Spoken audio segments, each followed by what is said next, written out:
join us. We don't have to be forgiven. We don't have to prove one thing on earth. We inherited the kingdom on the occasion of our birth. For nothing can separate us from the unconditional love of God, no matter what we do or where we go. Oh, nothing can separate us from the unconditional love of God. It's the love that always brings my heart back home. We've not always chosen wisely. We sometimes have been no doubt off track. I can turn around and head for arms that will welcome me back. For nothing can separate us from the unconditional love of God, no matter what we do or where we go. Oh, nothing can separate us from the unconditional love of God. It's a love that always brings my heart back home. There is not enough sand on the desert or water in the sea to compare to this infinite gift that's mine, just for being me, being me. For nothing can separate us from the unconditional love of God, no matter what we do or where we go. Oh, nothing can separate us from the unconditional love of God. It's a love that always brings my heart back home. It's a love that always brings my heart back home.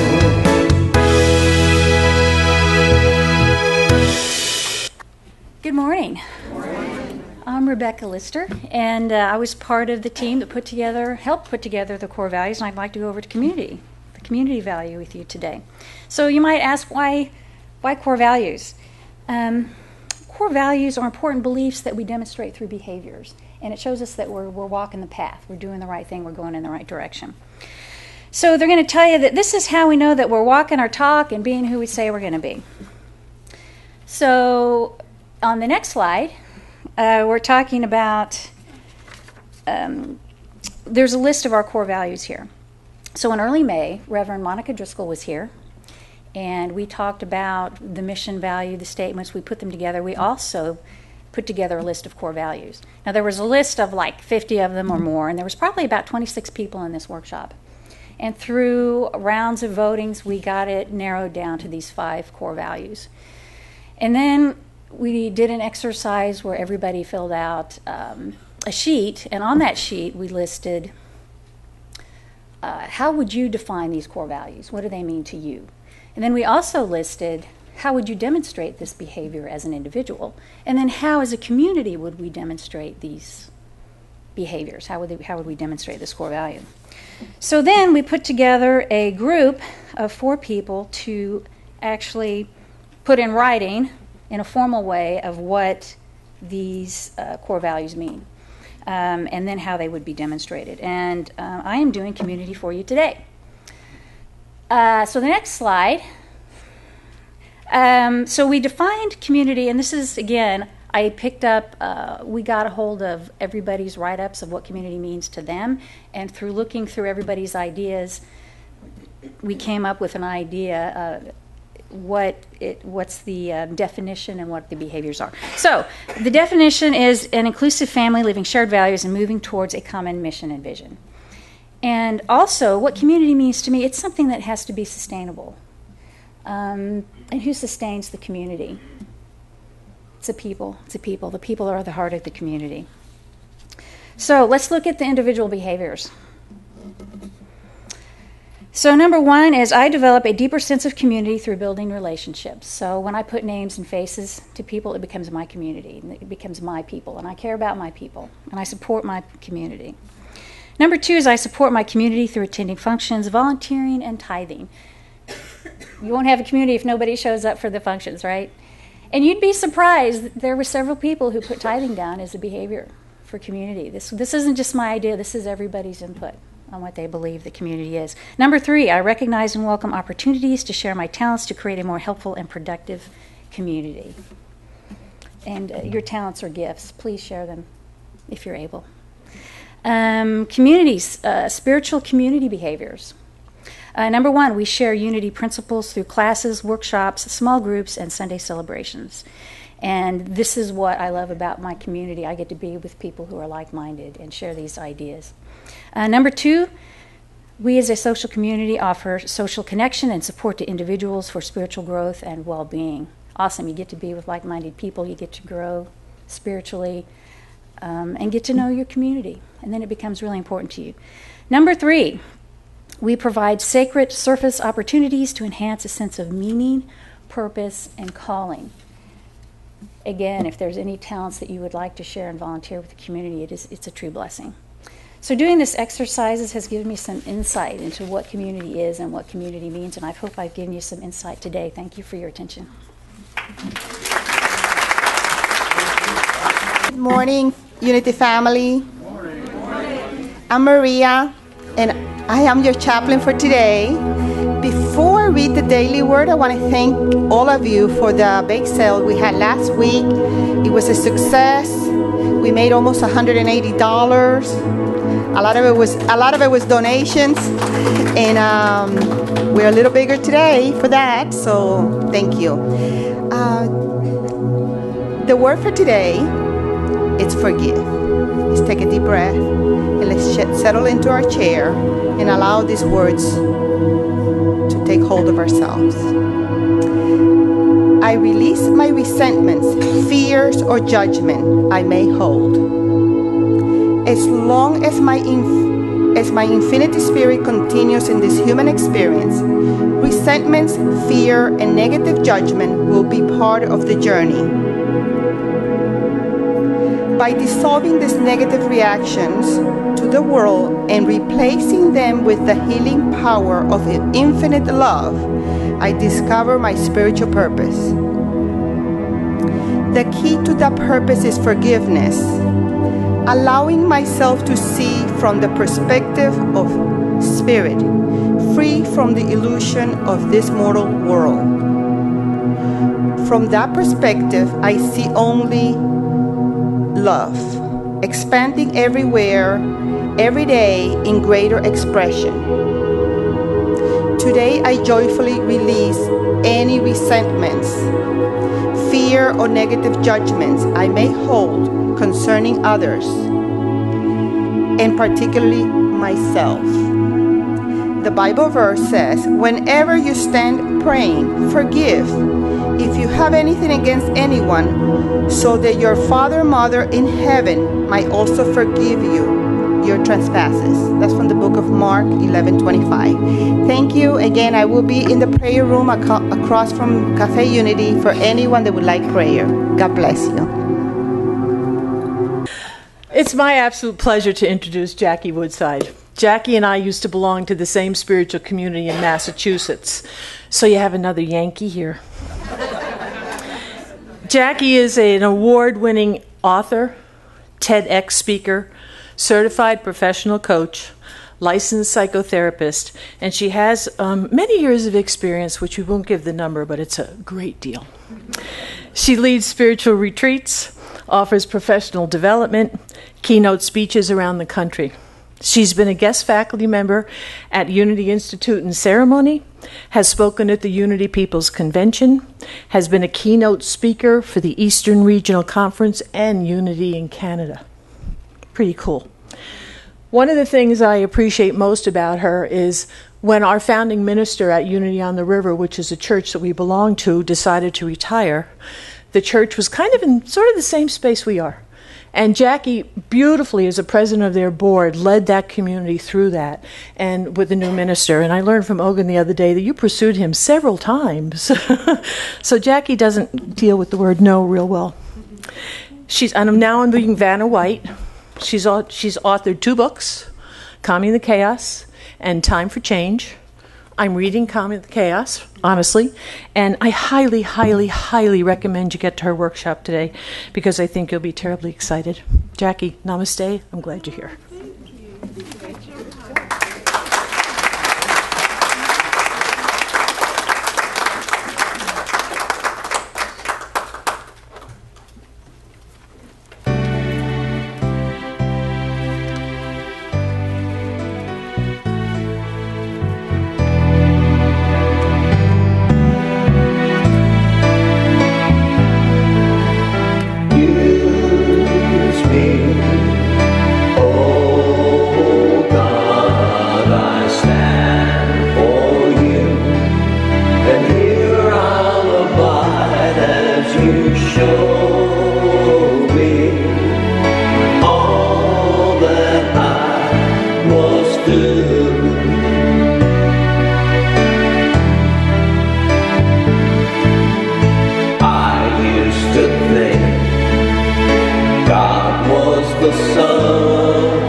Beautiful.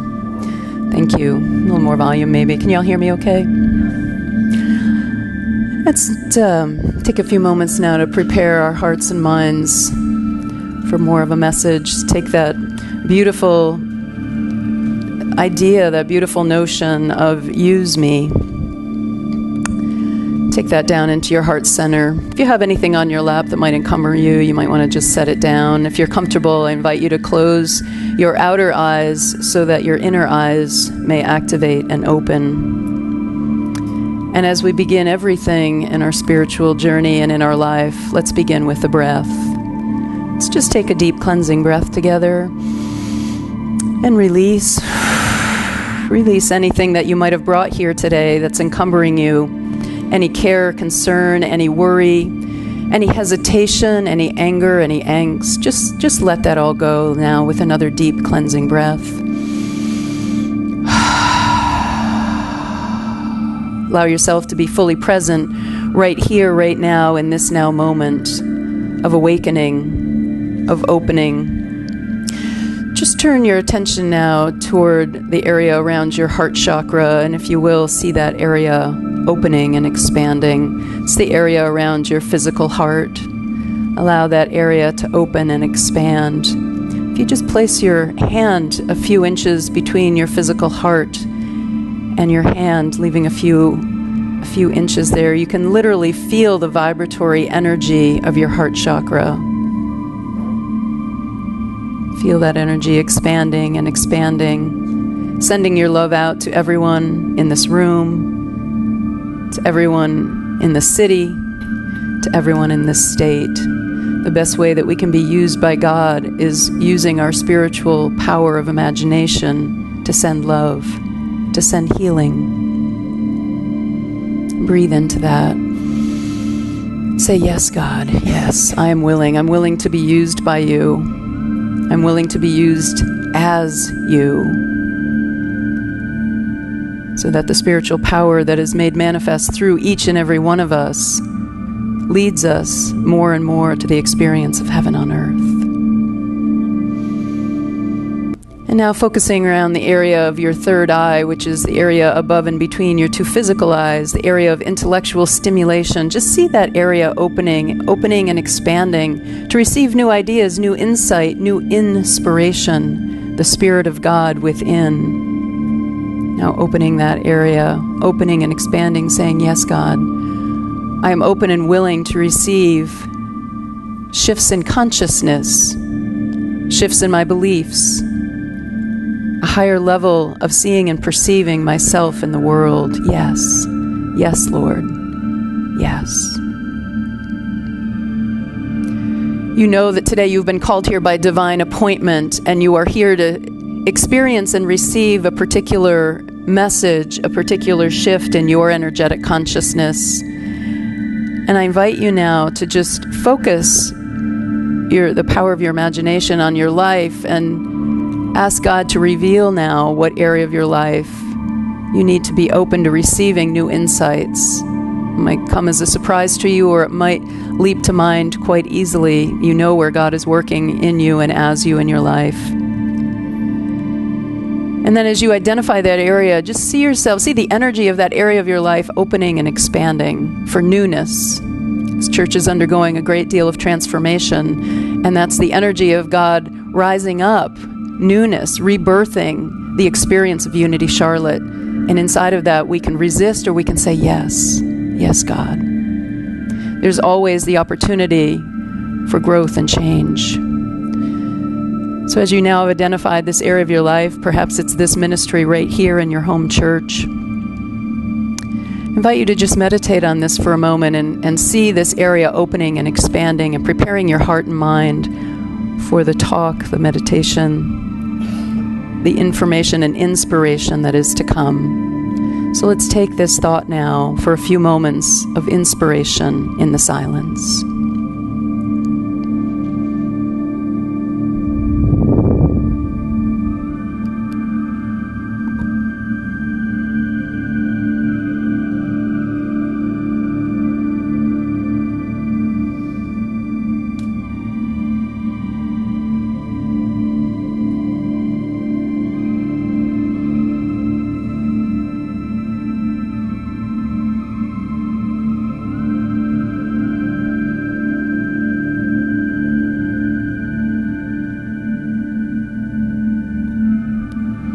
We say, thank you, God.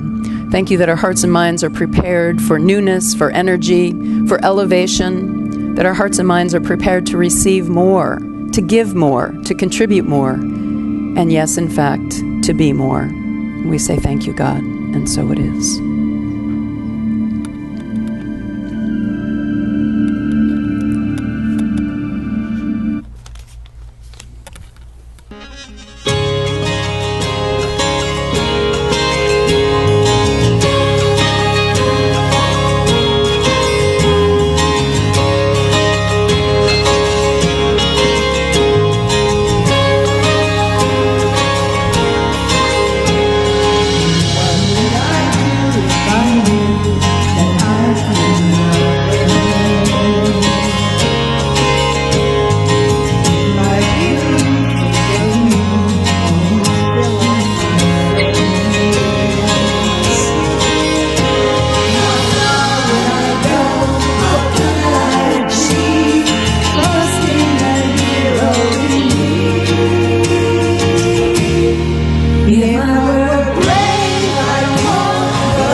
I'm on. Great. Awesome.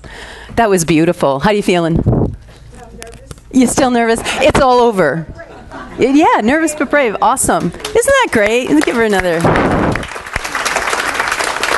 That takes something to do that. And so a lot of what we're going to be talking about today, how do you get from that place of like seeing there's a part of you that's like, I can do that.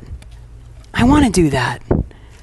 And that calling, that spiritual, that sense of spiritual yearning, that spiritual calling inside of you, and then bring that forth into the world. That's really what I'm here to talk to you all about. So that's absolutely perfect. And really, thank you for your courage to do that. Turn to your neighbor and just say, I'm brave. You can do that. You can do that. You're super brave, right? You're not? See, how can you not be brave? I know, isn't it great? Get Unity people talking to each other, and I lost the room.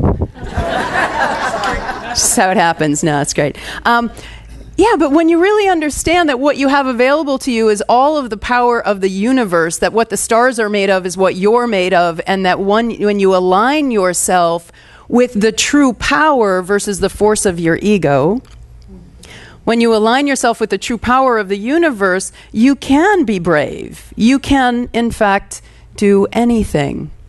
You know, what I'm speaking to you on today is really the fifth unity principle. Show what you know is the fifth unity principle. It's not enough to know the truth. You must demonstrate truth principle in your life. Right? That's really what all of my work is about. Because it's one, I mean, I've been a coach and a therapist for a lot of years. Thank you, Kate. You just skipped over that number.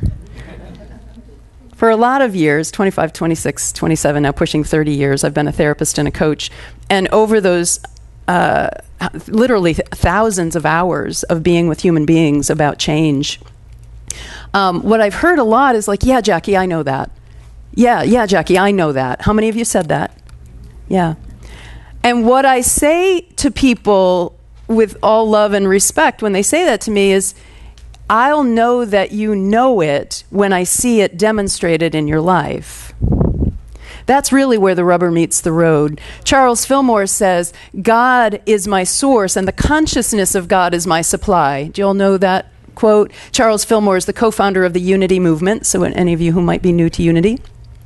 And he says, God is my source and the consciousness of God is my supply. And I find that such a fascinating quote. But then let's get into that second part of it. The consciousness of God is my supply. What's that mean? What does that mean anyway? What is the consciousness of God? It's really hard to get into accessing that in the world that we live in, isn't it? Some of the conditions that we're dealing with today, do you know that we are the most overweight, over-medicated, addicted generation in history? We were getting along just fine till I told you that. Could have lived my whole life without hearing that statistic. It's from Dr. Brene Brown, University of Texas. The opioid epidemic, higher rates of heroin overdoses than any other time in history. Anxiety and depression medication are two of the leading top 5 medications being prescribed in our culture. So it's a difficult time. You know, people are living in information overload, addicted to our devices. Put it away. Right? We all are dealing with all of these circumstances. And I myself, too, have, definitely fallen from this sense of, like, rather than using the power available to all of us through Christ consciousness, the failings of just relying on my ego. In fact, I went out to be a speaker and a teacher in the 90s, and I failed. Now, if you were watching the movie, it wouldn't be like, oh, Jackie failed at that. It looked like I went and did some speaking and teaching, and then I started a clinical practice in psychotherapy and did that for a number of years. But what was really happening is that I went out to be a teacher and a speaker. I was speaking for a company in California and doing some other gigs here and there. But I was not making enough money to support myself, and I had to do something else. What was happening then is that I was not relying on these principles that we know and teach and love in Unity. I was relying on my effort and my force, and I was filled with fear and uncertainty, and what will they think of me, and what if I can't, and who are you anyway? How many of you can relate? Right? The difference between that experience and me being in front of you today, thank you God, is these unity principles that we study and teach, shifting from the force of your ego to the power of the Christ consciousness within you. Sagal Rinpoche, the author of the Tibetan Book of the Living and Dying, has this amazing quote that says, our driven behavior compels us to cram our lives full of compulsive activity so that we avoid the real issues. Sit with that for a minute. The real issues like your purpose and your mission and meaning in your life and being the Christ consciousness, living in Christ consciousness. Our driven behavior has us cram our lives filled with compulsive activity to avoid the real issues. We live our lives feeling like our lives are living us. We move forward like our lives are living us. We get swept up in this bizarre momentum and feel like we have no say or choice in the matter. How many of you can relate to that? And even if you're not working, if you're retired, there's this way that you can fill your life with this compulsive activity. It can be compulsive activity on the internet. It can be compulsive shopping. You can take any activity and turn it into kind of this thing that keeps you from the real issues in life. And the end of that quote says, we end up feeling like we have no choice and no control. No control and no choice. And I'm here to say, yes, you do. You do have choice. You do have control, even though when you're living in the mass consciousness with so much information coming at you and so much to do and so many opportunities and just all of that's coming at you, it can feel like your life gets swept up in this momentum and you're being lived by this other thing, doesn't it? But I'm here to say when you step back, it says in the Bible to be in the world but not of the world. This is exactly what this means. So you're participating in all of this, but you recognize that mass consciousness is the ocean, but you are the wave. And you can compel your life in a new and different way. So I'm going to talk to you a little bit today, and then further this afternoon in the workshop, about 3 ways that you can start getting to work on this right now so that you are not being driven by this compulsive activity and that's moving your life forward, but that you are actually the architect and the designer of exactly the way you want your life to be. So I'm going to start with something just really concrete, and then I'm going to go to something really practical, and then I'm going to move into the esoteric. I feel we have to warm up to this a little bit, right? So the very concrete one that I'm going to talk to you about, and I know you liked me up until now, but the first one is just your clutter. I said it. Yeah. The first one I'm going to talk to you about is just your clutter. Now, why are you talking about clutter at church, Jackie? I'll tell you why. Because there's energy in everything. Everything has energy to it. And you cannot have a disorganized outer world and have a peaceful inner world. You're like, no, but I know where everything is in those piles. I got it. It's not my first rodeo. I got it. But you cannot disagree with me that everything has energy. Everything is energy. So just for a moment, think about what it feels like walking into, like Walmart or the dollar store. Right? So can you feel that that kind of compressed energy? And then what it feels like to just walk on the beach. There's a different energy. There's a different energy to what it feels like to walk into a home that is chaotic and kind of cluttery and there's stuff everywhere versus a home that has order. Why? Because everything has energy to it. Now, I'm going to back it up with a little science. Princeton University Center for Neuroscience Development did a study that literally proved that people who lived in cluttered environments are less productive and more irritable. Now you know the reason. They are less productive and more irritable. Now you'll be like, why are you talking about productivity? Well, I'm talking about productivity because how I define productivity is clearly and consistently experiencing and expressing the God self that you are.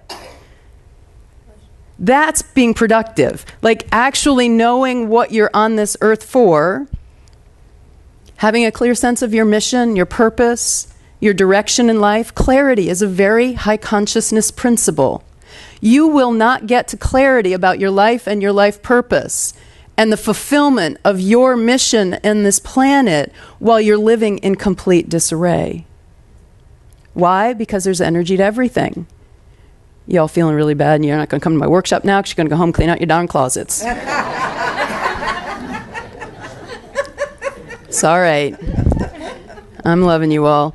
I'll tell one on myself. I've really prided myself on living very zen, and I don't have a lot of stuff, and I'm kind of a minimalist. Until 4 days ago, I moved from Massachusetts to DC, and holy cow, where did all that stuff come from? Who knew? I mean, I declutter on a regular basis, but anyway, everything is energy. So I have a new commitment to reviving this in my own life, right? So I worked with a coaching client years ago who was an author, and it was an author in like high-tech field, real engineer type. Picture like the quintessential engineer type guy, like he was that. Even the big beard and the little glasses. And he didn't really want to hire a coach, but he had written 3 textbooks on like CAD design or something, and his 4th one was due, and he couldn't get it done. Couldn't get it done. The guy's prolific. His textbooks, I looked them up. They're like 600 pages like long. They're not these little things. He's a prolific writer, a brilliant man. And I don't know what happened, but he just hit the wall and he couldn't get it done. And a friend of his and mine said, you should work with Jackie. She's really good with this kind of thing. And he resisted and resisted, but he had missed a deadline, and his publisher was all over him, and he was going to lose his advance money and have to pay it back. It was ugly. So he comes to see me. And I didn't know what to do with writer's block. I didn't know. I hadn't really coached on that before, but I just started where I start. I said, so tell me about your physical environment. He said, what do you mean? I said, well, tell me about your physical environment.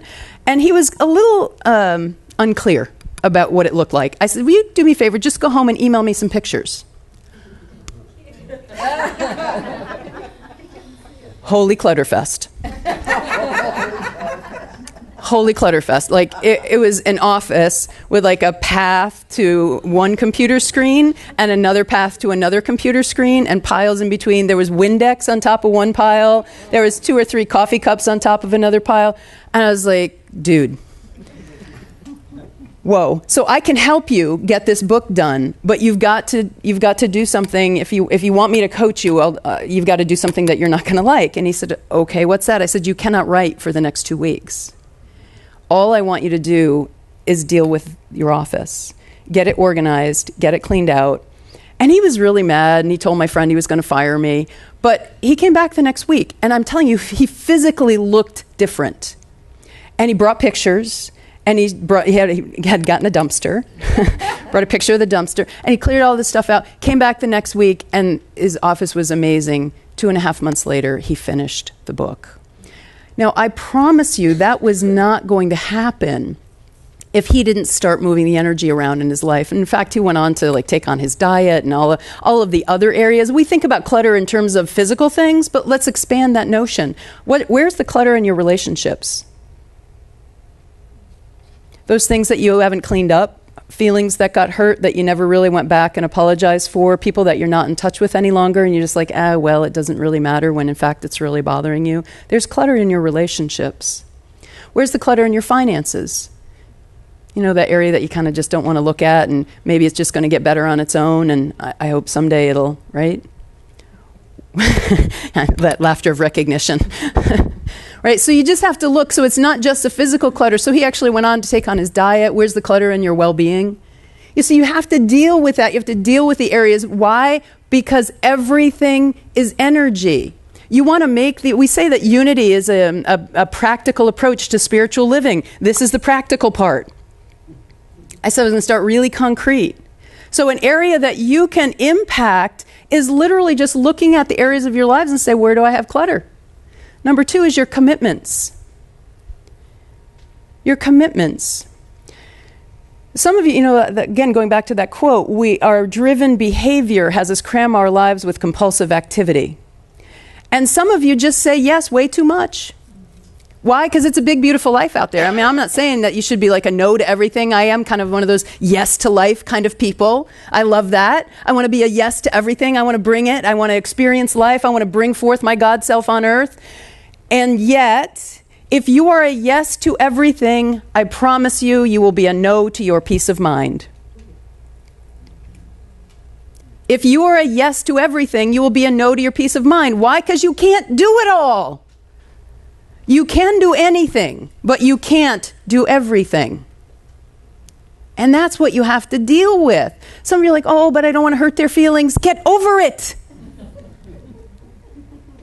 Hurting their feelings is better than you walking around with a sense of like self-disdain and overwhelm and chaos, because you're saying yes to things that you don't really want to do. If you're saying yes to something that your soul doesn't want to deliver on, you're living someone else's life.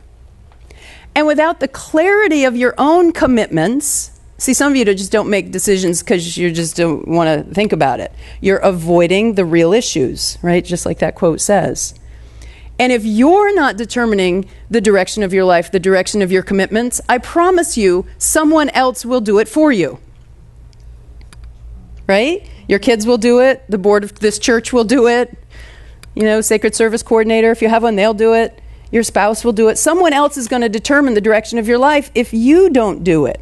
But then you're living somebody else's life. And you are here ordained with your own calling. You know, that whole music thing, I love that. That's like so not my thing. I could never in a million years, I have so much respect for that. I could not in a million years do that. So this is and some of you are looking at me like, holy cow, you go all around the country doing that. I could never do that. It's just my thing. And I'm an introvert. God has a sense of humor. So if any of you are like, oh, she didn't come up and say good morning to me, it's just I'm an introvert, man. Don't take it personally. I love you. Just don't want to talk to you.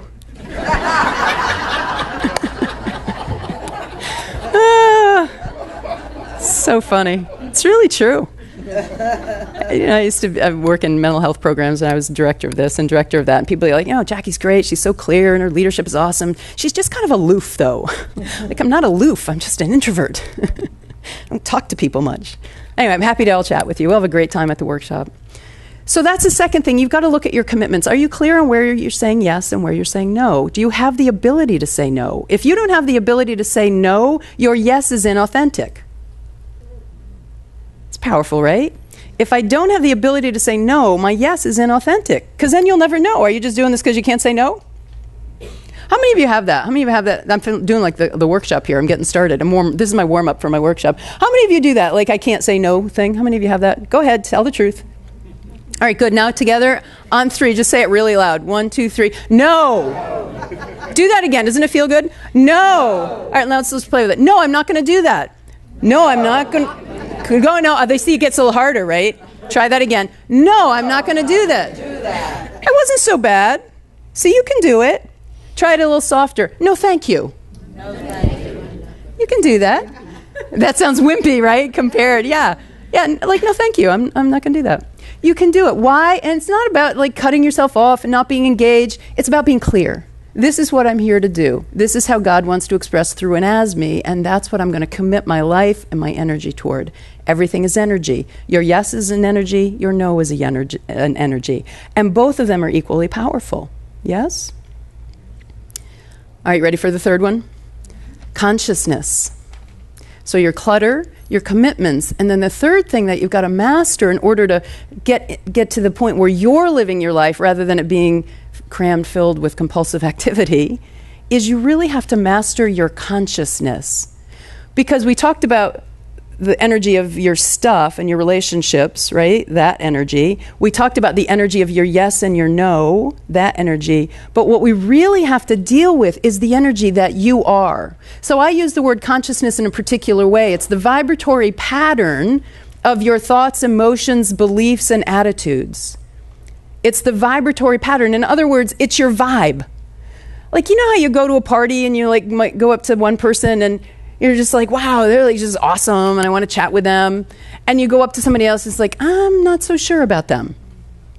What is that? What is that? Or you go in one store and you're just kind of restricted and you go into another place and you feel expansive. What is that? That's what I'm calling your consciousness, your vibe. You can literally feel it. Nikola Tesla, a Croatian-American inventor, do you know Tesla, the namesake of Tesla cars, which I will own someday? Nikola Tesla said, if you want to understand the secrets of the universe, if you want to understand the secrets of the universe, learn to think in terms of frequency, energy, and vibration. Isn't that an amazing quote? Now, he was an electrician, really, an electrical engineer. That was his field. He didn't say, if you want to understand the secrets of electricity. He said, if you want to understand the secrets of the universe, think in terms of energy, vibration, and frequency. So that's really what we do in Unity, isn't it? We do say that God is the animating life force energy of all life, of all creation, not some being in the clouds. You know, white man with a white beard. Like, what is it that we have with white men with white beards in our world? Santa Claus, right? We have this kind of odd thing between... It's not that. God is the animating life force energy of you and of me, and when you learn to align yourself, God is my source, and the consciousness of God, the energy of God is my supply. When you live your life aligned with that energy, you literally have everything that you want immediately at your disposal. I never had such a visceral experience of this as I did about 10 years ago when I went to one of those firewalk workshops. Oh my gosh. Now, a little backstory from that. And I may look like all brave and whatnot up here. I'm not. So I'm one of those people that will not jump out of airplanes. I'm not going to go bungee jumping. I'm not going to do whitewater rafting. I just like my physical form as it is. Thank you very much. Right? So I'm going to this firewalk workshop. A friend of mine asked me. It's probably one of those times that I should have said no instead of yes. But I said yes, and I'm going to to this workshop. And I said to myself before I go in, like, I'm going to do this. You know, when you're up against something, and you can either be like uncertain and then you know you're not going to do it, or you can just go into it like, I'm going to do this. I'm going to do this thing. So we're there. It's about 20, 25 people. We go out and we make this huge bonfire, and I'm like, I'm not walking in that bad boy. But then you have to wait for it to burn down so you can make this bed of coals, right? And while that's happening, we went in to do some warm-up exercises, if you will. And the first one was probably something you've seen on a video. Maybe some of you have done it. It's break a 2x8 board with your hand. You know, you put it on 2 cinder blocks, and there's an empty space, and you put it through there. And there was all the coaching, and people are, you know, the facilitator was telling people how to do it and coaching, and it was all about energy. Surrendering, letting the energy go through it. And I'm watching, and person after person, whop, you know, and it's breaking, and it's breaking. And I'm like, I got to do this. And I'm still sitting there.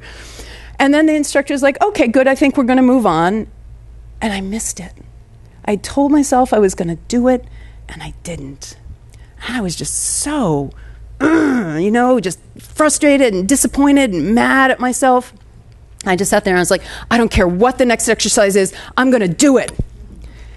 And she pulls out an arrow that we then had the opportunity to break on the small of our throat with a partner standing about here. Sorry, you all have the partner standing about here holding a board that would put pressure on the blunt end of the arrow. And I would hold the sharp part here. And she says, when you shift, when you feel the energy, rush toward that partner and the arrow will break. I said, yeah, no, that's what I said. Yeah, right. Not in your life. There is no way in God's good earth I'm going to get impaled in front of 25 of my closest friends who are strangers. So I'm sitting there having just said, I don't care what the next exercise is, I'm going to do it. And then one person goes up, snap, the thing breaks. Another person, snap, the thing breaks. Another one, snap, the thing breaks. And I'm like, I got to do this. I got to do this.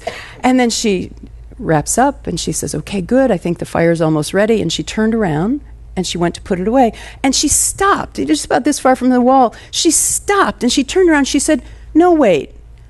Does anybody else want to do this? And she looked right at me. And my mind was saying, absolutely not. There's no way I'm going to get impaled. There's no way I'm going to do this. And my body was now standing next to her. You know those moments? So I'm like literally shaking. She calls someone up to be my partner. And he's this guy. He's about 6'2", 21 years old. And he looks down at me. He says, you look just like my mother. To which I wanted to slap him because the last thing that I wanted to think about was that I was old enough to be this guy's mother who was 6'2". But I got over that, and I'm standing here with him, and I'm looking at him, and she's just talking to me. She says, Jackie, you don't have to do this. It's just the energy will go through you. And when you feel that shift, when you feel that surrender, just Go ahead, just let it go, and rush toward this gentleman. Jason was his name. Rush toward Jason, and let yourself feel the energy. And everybody's looking at me, and I'm standing there, and I felt it. I felt the energy shift, and without even thinking, whop, I went right to him, and that bad boy broke right in two, and I couldn't believe it, and it fell to the ground, and I hugged him, and I hugged her, and I'm hugging everybody, and it was so crazy exciting, and I'm all full of myself and really feeling proud, and I go to sit down, and she says, "Oh, Jackie, wait, you didn't do the board." The board. Right, the board. Yeah, come on. She puts it all up, and before I know it, it's there. Well, I'm just like in it. I'm like, yes, I can do this. I just broke that darn thing on my throat, and it didn't impale me, and I'm feeling good. And I'm standing there, I look, and I go, whoa. Ouch. Exactly. That hurt. And it didn't break. Thank God it was the board, not the arrow. And I was like, what? It's matter. I'm athletic. I'm strong. I can do this. I can do this. Whoop! Now I'm embarrassed, and it really hurts. And she said, Jackie, the energy of your hand and the energy of that piece of wood are the exact same molecules. When you see your hand going through that board, it will go right through it like butter. I can't do this, but the energy can. Whoosh! Smack! Broken two, almost didn't feel a thing when it went through. And it changed my life because I physically, viscerally felt there's an energy to the universe that can do things through and as me that I can never do myself. Spiritual teacher Neville Goddard from the Barbados. Does anyone follow Neville Goddard's work? He's not very well known. A few of you know him. He has a quote that says, "Determined imagination, thinking from the end, is the beginning of all miracles." Determined imagination, thinking from the end, is the beginning of all miracles. Now, I really believe that what he's talking about, now, determined imagination is not mental meandering. It's not wishful thinking. Determined imagination is that part of you that can focus thinking from the end. So what did she say to me? Not like, think about doing it. She said, see your hand going through it. See it from the end. That's the lesson for us. To use the spiritual power of imagination to see this part of us that God is calling forth to getting created, but seeing it from the end. But what do? We walk around, well, I don't know, what if, what will they think of me? All of this, rather than living in the wonder of, I can see that, I can do that, being brave. One of my favorite Bible quotes really relates to what I'm teaching here about consciousness. It's 2 Corinthians 12, verse 9, where Paul is quoting Jesus as saying, "My grace is sufficient for you. My power," listen to this, "my power is made perfect in your weakness." Isn't that awesome? My power is made perfect in your weakness. So again, when I was in that, I can do this, I did not accomplish the goal. In fact, I hurt myself. Look at the parallels here, folks. How often, when your ego is driving the train, do you hurt yourself, either literally or figuratively? You don't accomplish the goal. You end up messing up that relationship for the umpteenth time. You hurt someone's feelings. You give up. You're not brave. Because the I of you, the egoic mind, says, I got to do this. I got to gut this out. My power is made perfect in your weakness. When I recognized, I can't do that. I can't do that. The power of Christ consciousness created an outcome that I could never have created myself. So then Paul goes on to say, therefore I rejoice in my difficulties, my persecutions, and my weaknesses. How many of you rejoice in your weakness? There you go, right? How many of you, when you leave here today, might have a little different take on that? It's when you are weak in whatever way, you're uncertain. You see the vision, but you say, I don't know. It doesn't matter if you don't know. How is none of your business. How is not your business. How I was going to put my hand through that or break that. How was none of my business. What's your business is what? That's your business. And that's where you need to get to work. Albert Einstein, I love a lot of his quotes. He's got another quote that goes right with this message that says, the intuitive mind, Christ consciousness, the intuitive mind is a sacred gift. Your intuitive mind is a sacred gift. It is the gift that God as us can experience, that we've been given. The intuitive mind is a sacred gift, and the rational mind is its faithful servant. So what is your rational mind to do? It's to serve your Christ consciousness, to take the actions. See, I'm also not one of those people that thinks like, oh, I'm just going to sit back and wait what God does in my life. Yeah, God will get working in your life when you get working for God, as God in your life. So the intuitive mind is the sacred gift. Your rational mind is its faithful servant. But we've created a society that honors the servant and has forgotten the gift. Ouch, right? So true. Our culture is so infused with knowledge and information and technology that we've forgotten that in some ways we don't need all of that. At least we don't need it first. What we need first is our access to our intuitive mind, catching the vision of how God wants to express as me, and then putting together the path, not attached to it, moving forward with that sense of awe, wonder, and surrender, knowing that God can do anything through and as me when I surrender, but get in action with a plan. So the message from today is these 3 areas. Master your clutter because there's energy to everything. And if you can't start at the most basic level, you're not going to elevate to the higher levels. Master your clutter. Master your commitments, because if a yes to everything will create a no to your peace of mind. And a peaceful mind will not surrender. Do you get where these all connect?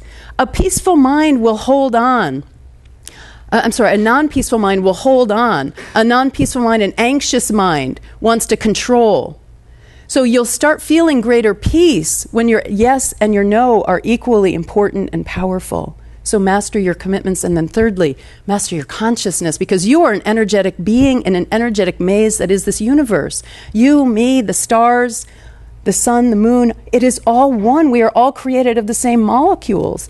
And our access to it, our access to that is determined imagination, thinking from the end, seeing the goodness that God has in store for us. I hope you spend some time with me this afternoon. I've had a great time with you all, and I look forward to our next talk. Thank you. Thank you.